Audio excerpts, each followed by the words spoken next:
Hi everyone. Well, I finally feel ready to talk about this.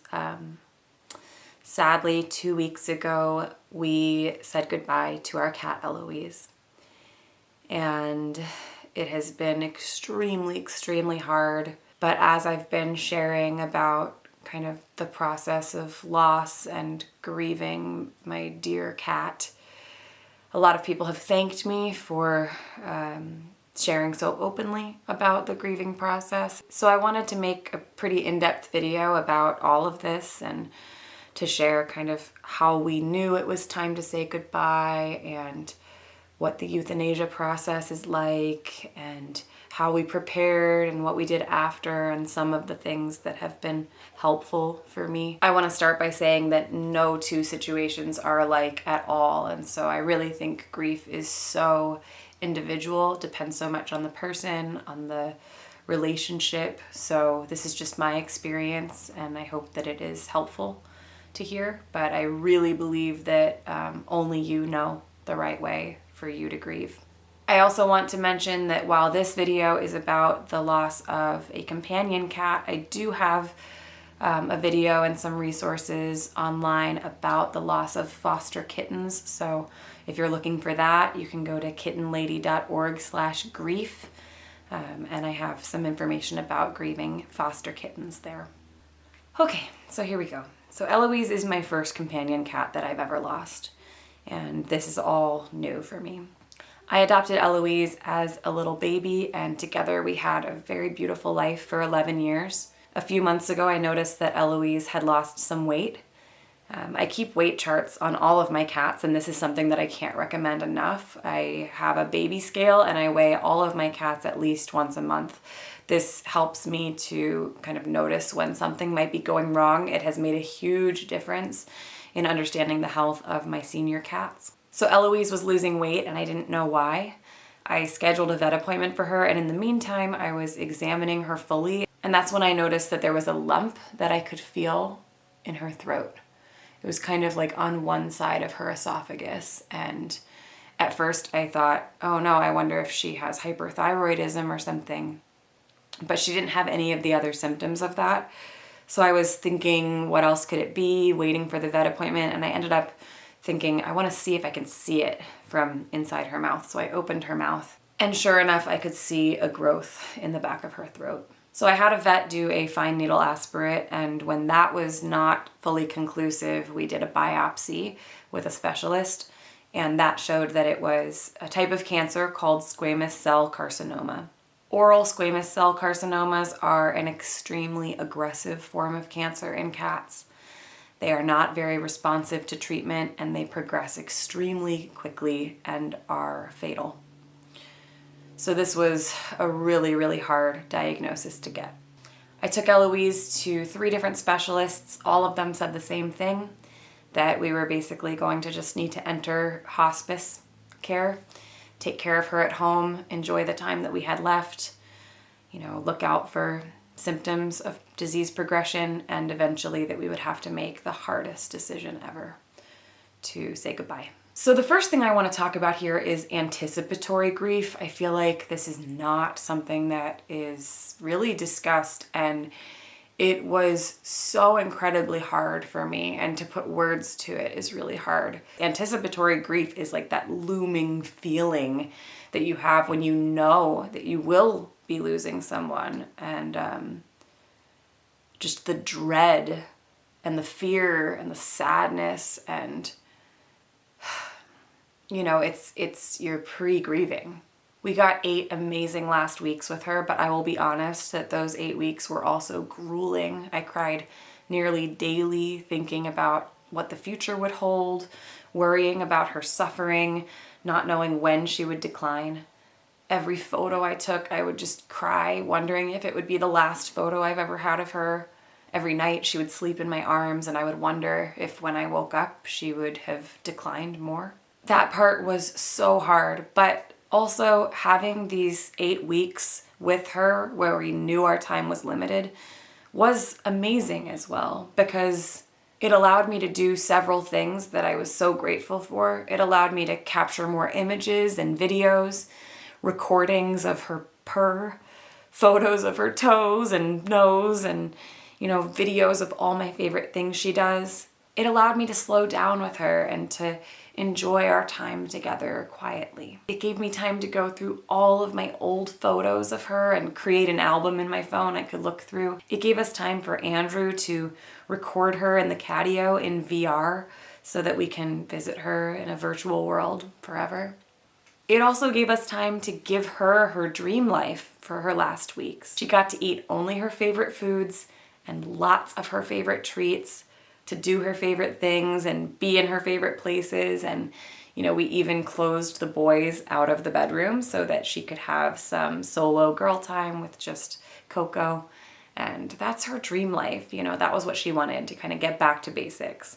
Snuggling with me, snuggling with Andrew, being with Coco, being in the catio, laying in the sun. Now, we knew that eventually the tumor would grow so large that it would affect either her breathing or her ability to eat, and that at that point we would have to make a euthanasia decision. Obviously, making a euthanasia decision is so hard and it is so personal, but I want to kind of talk about my frame of mind around it. So for me, it's a balance of wanting to get as much time as possible, but also wanting to prevent suffering of someone that I love.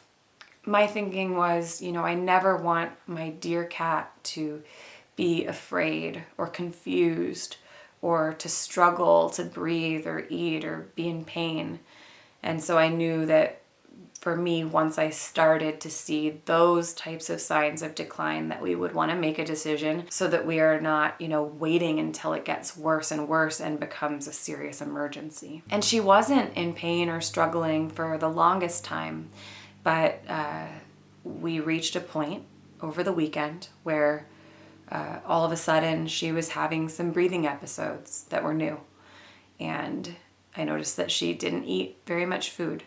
And that was when I knew, okay, I can play this tape forward. I know that it's only going to progress more from here. And so, that was a really sad thing to see, because that was my signal that it was time. And to be honest, even knowing logically that that was the decision I wanted to make, actually making that appointment was like an out-of-body experience for me, because I didn't want it to be true. And I can see so easily how easy it would be to say, no, just one more day. I can see how I could have done that, because it took every ounce of bravery and selflessness that I had to say, no, it's not tomorrow and it's not the next day. It has to be today. That was really, really, really hard. Probably one of the hardest things I've ever done. But as hard as it was even harder to imagine how I would feel if I let it progress too much and let my last moments with her be tragic. The regret that I would have felt if we had waited was even harder than making that call. I told myself that in the greater story of our lives together, one extra day with her was not worth having the end of that story be one of fear or pain or trauma. When I sent that message ultimately saying, yes, I want to do it today, it was like I had to force my body to do it, even though my heart was saying, God, just please no. Because it was the right thing to do for Eloise. Ultimately, I believe it takes incredible bravery to make this call. And what helped me a lot was talking to friends and hearing their experiences. I have to say, most of my friends have stories of regretting waiting too long. And nobody had a story of regretting, making the call too early. It was all regret about waiting too long. And so I wanted to force myself to not have that be the story of my last moments with Eloise. I wanted to know that Eloise felt safe and loved and happy from beginning to end, her whole time with me.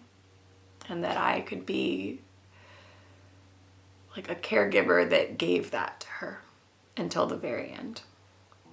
So, there are a lot of different ways to look at making euthanasia calls. I think that everybody has their own line. One thing that's been really helpful for me is something that my friend Dr. Rachel Wallach says. She has helped me really to be able to frame quality of life and like assessing quality of life in cats. And what she says is, you look at quality of life as like a scale. Every single thing that the cat gets joy out of adds a plus to the scale. I get enjoyment out of eating food. I get enjoyment out of playing. I like how it feels when I lay in the sun. I purr when I snuggle and I feel happy and connected. And then you think about the things that are the negative on the scale. I'm uncomfortable. I'm afraid. I am in pain. It hurts when I eat. Whatever it is, and then you take those and you picture those as negatives on the scale. And then she says to remember that death is not a positive or a negative, it is a zero.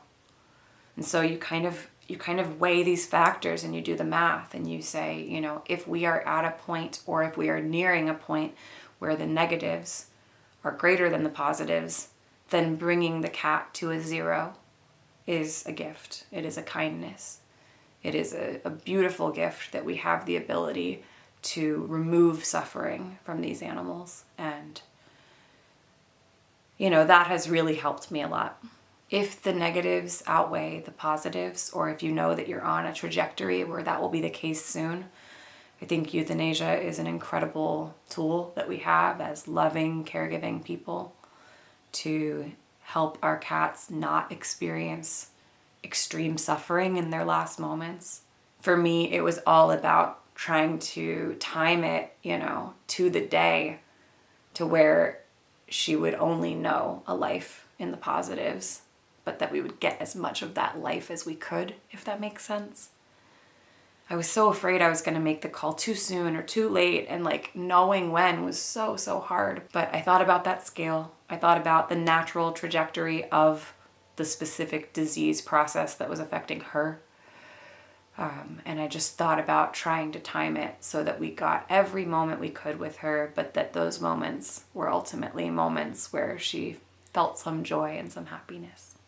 So we had 3 possible plans for euthanasia, and I will say, as soon as you know that your cat is in a hospice situation, they have a disease that is progressing, and you know that you'll be making that call, I think it's very important that you start to outline your options immediately, because you don't want to get into a situation where this is an emergency and you don't know where to go and you have no control over how it all goes.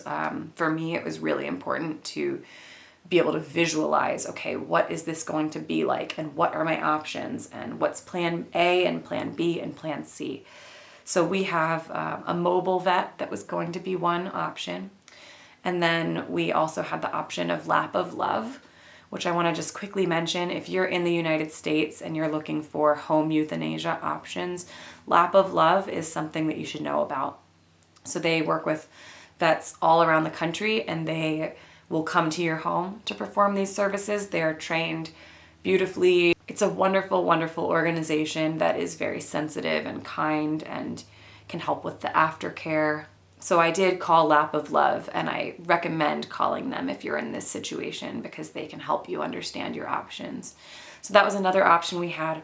Ultimately, we were able to go with the option of having our friend Dr. Rachel come and perform the euthanasia, which was, for me, my first choice, because she's known Eloise for years, and she knows me, and she knows Andrew.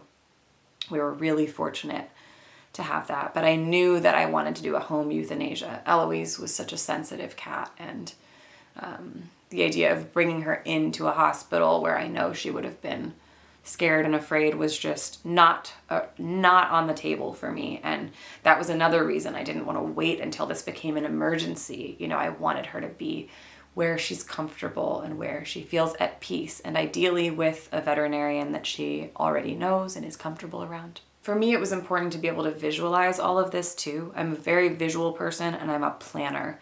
So I want to know exactly how this is going to go and what's it going to look like. And I want to make sure that I am prepared.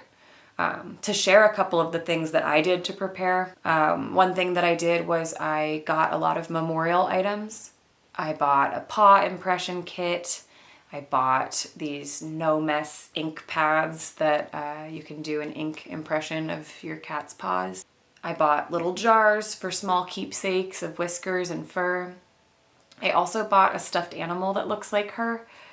Maybe this sounds silly or childish, but I sleep with Eloise every night, and I knew it was going to be really hard not to. So I bought this white stuffed animal that looks just like her, and I had the help from my friend Sonia to remove the eye so it looked even more like her.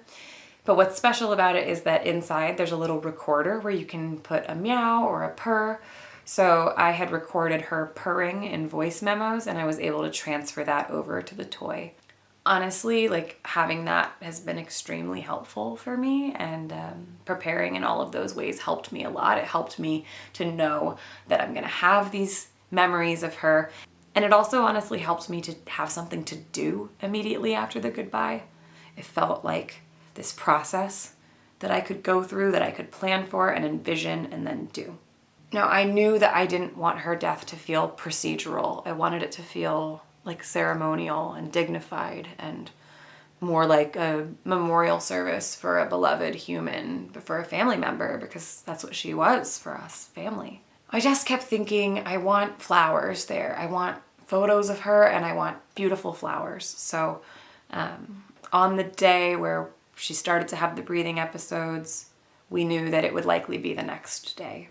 So Andrew and I went out and we bought beautiful flowers. On the day that we said goodbye, I prepared the catio. I had Eloise with me. She watched me while I swept and cleaned and placed her bed out, and I cut and arranged flowers. I took these beautiful photos of her sniffing those flowers so sweetly. I gave her her favorite treats, as many as she wanted. For like a very long time, we just laid in the sun like we always would. You know, I lay my arms like this and she curls in them. And we laid like that in the sun for hours and just were quiet together.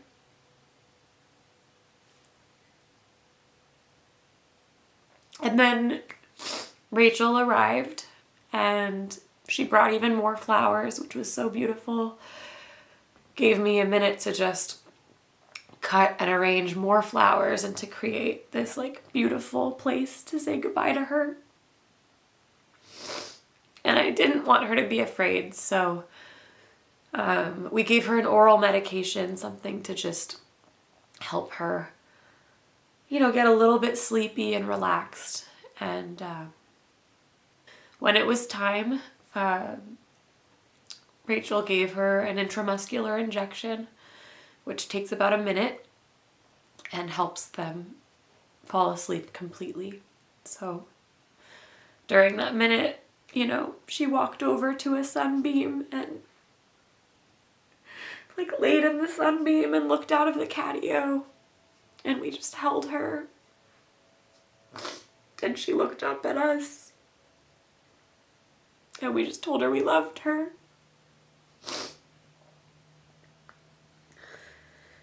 And she fell asleep completely.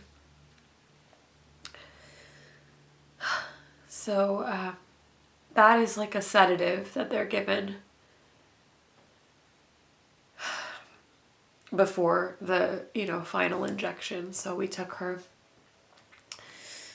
and we placed her in the bed surrounded by the flowers, and we just, you know, by that point she's completely asleep, so she's not aware of anything. She can't feel anything.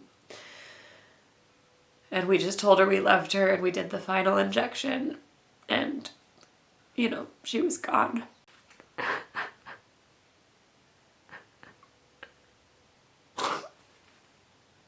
I don't know why I put on mascara for this video. I was not thinking. So we laid with her for a little while, and even though she was gone, we just kissed her and told her we loved her. And, you know, I truly believe that she felt no fear and no pain. It was just beautiful last moment together. Honestly, it was just a sunny day full of treats and love. And then, you know, she just got a little bit sleepier and a little bit sleepier in the arms of the people who love her most. And fell asleep in a sunbeam, and that's it, you know? It was honestly, like, as beautiful as I could possibly have hoped. Once she had passed, we sat with her for a while. Then we took her paw impressions, we took her paw prints, we took a little bit of fur and a couple whiskers. We wrapped her in a blanket. We sat with her as long as we needed to. And then we covered her with the blanket, and that was that. I will be honest with you that in that very moment, I felt like oddly calm. I expected to have this like big dramatic weeping, and I was surprised that I didn't. I think maybe I was protecting myself by just being kind of quiet. But I had this like kind of overwhelming sense of relief, because there had been so much buildup of like worry. Would we choose the right time? Would I feel guilty? Would something go wrong? Would she suffer? You know, would we feel like we had done everything right? And in the moment immediately after, I felt like we could just exhale a little bit. Because I knew that we had given her the goodbye that she deserved so much, you know, to feel held and loved and safe, to be considered and adored and celebrated. I felt really proud of myself for being brave enough to have that be the goodbye that we had, because that was not an easy thing to do. You know, in the lead up, one of the things that would make me just weep was this like sense that, you know, her life was like a book, our story together, and that there would be no more chapters, no more pages, no more lines to fill in, that it would just end. And that was like a really, really hard thought in the lead up, but there was something very peaceful at the end of knowing that like, if it had to end, that it ended beautifully, and that the entire book is beautiful. Even if her book has to end, it's a beautiful ending to a beautiful story. You know, we all have different beliefs about life and death, and for me, I'm not personally a believer in the Rainbow Bridge or concepts like that. I think if it helps you, that's wonderful. For me, you know, I think what I've come to believe is that when you pass, you become a story. You know, you become a story, and your loved ones can tell your story. And that's what I've been finding a lot of peace in doing. So I wrote a eulogy for her, and I've just been sharing her story, and what a beautiful story Eloise is. Once the immediate shock of loss wore off, I feel like I went pretty steeply into deep grief. I think that initial like calm that came over me went away the next day, and I just was like plunged into serious, serious sorrow. I was crying a lot. I, in that moment, think that it is important to just give yourself the gentlest experience you can. If you are in that horrible, deep, immediate grief right after a loss, you have to just ask yourself, what is the most gentle thing I can do? And do that. You know, for me, what I wanted was silence and space. You know, I love talking when I'm sad about something, but when I'm that level of sad, I just don't want to talk. I just want to be silent and reflect. And so what I wanted to do was to weed my garden. I wanted to pull weeds in my garden, and I have a lot of weeds in my garden, and I spent 2 full days out there just sweating in the sun, pulling weeds, putting new soil and planting vegetables and listening to an audiobook. I listened to like almost the entire first Lord of the Rings book in 2 days.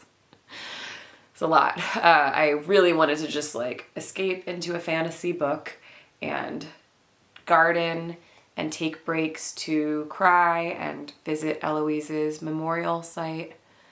And that was what I wanted to do. And so that's what I did. I tried to take my own advice and say, what's the thing that feels most gentle for me right now?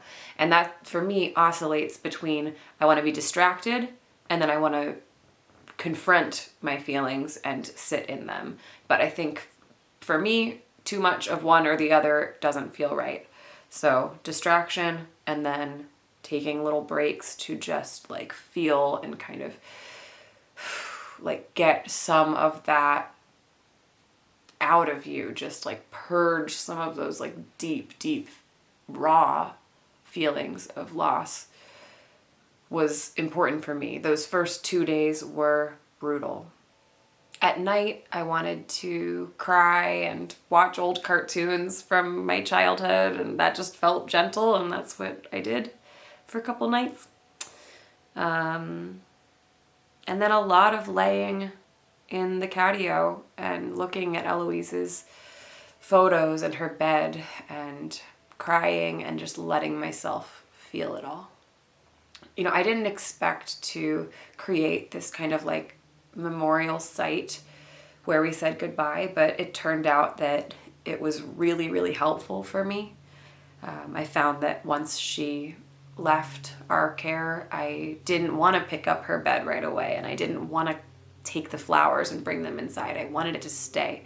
So I appreciated so much that many of our friends who understood that, you know, I didn't want to talk and I didn't want to spend time being social. What I wanted to do was be alone and to grieve. A lot of our friends just sent flowers or came by and dropped off flowers, and I was able to add to her beautiful spread of just love and sit there surrounded by it and feel that I was like being kind of like wrapped in the arms of my community and feel like I had this like visual representation of the love that surrounded Eloise and that surrounds our family. It really, really helped me. I do want to note that if you are planning on having flowers in your home or around your cats, please make sure that you are being careful that they are non-toxic.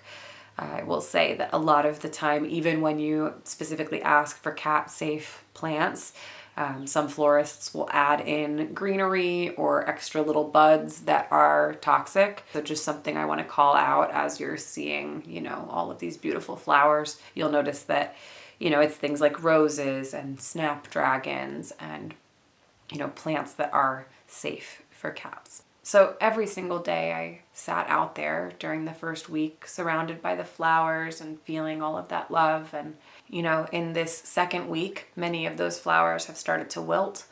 So every day I go in there and I'm able to kind of tend to my sorrow and tend to her memorial at the same time and take out the flowers that are no longer blooming beautifully, that are starting to wither. And I'm able to kind of like slowly take down that bigger memorial site. For me, it feels like very nice and symbolic to have the heaviness of my grief in a very beautiful space, and then to slowly, you know, as that initial guttural, horrible grief starts to lessen and I start to adjust to this new life without her, that I'm able to slowly pull those flowers, and you know, eventually there will be no more flowers there and we'll just be left with her photos and her bed and her paw prints and her memory.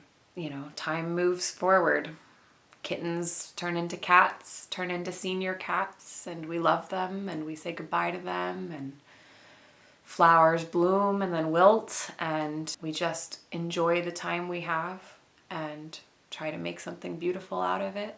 There are a lot of ways that you can memorialize a cat, and you know that we will be memorializing Eloise. We sent her remains for aquamation, which is similar to cremation. And we will get those remains back to either place in an urn or scatter, or even you can use it in jewelry and other things like that.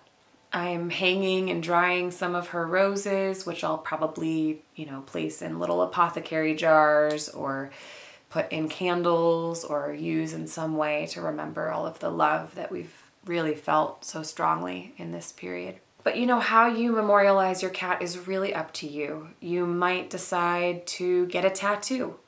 You might decide to write a memorial poem or song or hold a memorial service. Maybe you want to create an altar.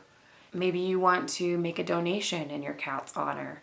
You can make a donation to the shelter where you adopted her or the rescue group where you adopted him. You could make a donation to Orphan Kitten Club. That's our nonprofit. And, those donations go towards things like funding pediatric feline research and helping kittens in shelters. And a donation can be a beautiful way to remember your cat. Maybe you want a piece of memorial jewelry. There are jewelers who can utilize whiskers and fur and ashes in jewelry. There are even companies that will take ashes and turn them into diamonds. Maybe you want to commission a beautiful piece of art of them. Or maybe you don't want to do any of these things and you just want them to live on in your heart. It is really up to you. These are just ideas that I'm giving you. In my opinion, the most important thing about grief and loss is doing it in the way that's right for you. And not feeling like you have to, move on quickly because it's just a cat. If somebody tells you that, get that person out of your life because that's ridiculous. Our cats are our family. It is okay to grieve as long as you need to, in whatever way you need to. I think it is also important that you express to others what you need because people might not know. I had a lot of people who wanted to come over and, get on the phone with me, and I had to express myself and say, thank you, I love and appreciate you, but right now I want to be silent and I want to be reflective. And sometimes I want to be distracted by an audiobook or by my garden, and that was what I needed in that moment. And then people respect that, the people in your life love you and respect you, I hope, and want you to, have the grieving process that you need. So speak up. And if it is that you need to be out with friends, ask them, hey, can you be with me today? I need somebody to talk to. Would you be willing to listen? Can I cry on your shoulder? That's totally okay. Now that it's been about 2 weeks, the grief hits me in waves. I will say that every day it gets just tiny, tiny, tiny bit less raw feeling. But there are moments where it hits me and suddenly I am plunged deep into it. I wake up from a dream about her and just weep, or I'll think about the sound of her voice and how I'll never hear it again. Or gosh, we were at the garden store and I saw one of her favorite plants and I started crying in the garden store, and that's okay. That is okay, because it is big grief for big love. And if you're anything like me, if you love your cats like I love my cats, the love is so deep that the loss just is equally profound, and it's okay. I know that grief is a price that I pay for the amount of love I felt, and I would pay that price over and over again because it's incredible to have that kind of bond with someone.